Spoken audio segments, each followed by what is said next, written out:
मी हा विचार एवढ्या करता आपल्याला सांगतोय की महाराष्ट्रातल्या वारकरी संप्रदायाने सप्ताहाचं इतकं सुंदर रूप, परिपूर्ण रूप आपल्या समोर दिलेलं आहे.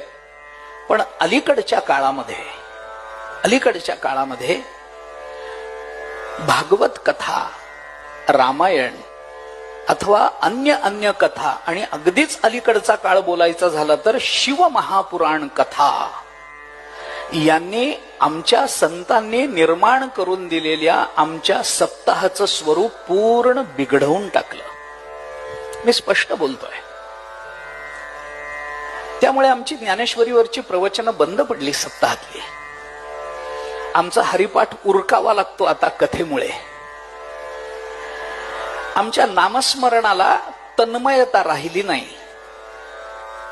मी दोष कथेला देत नाहीये.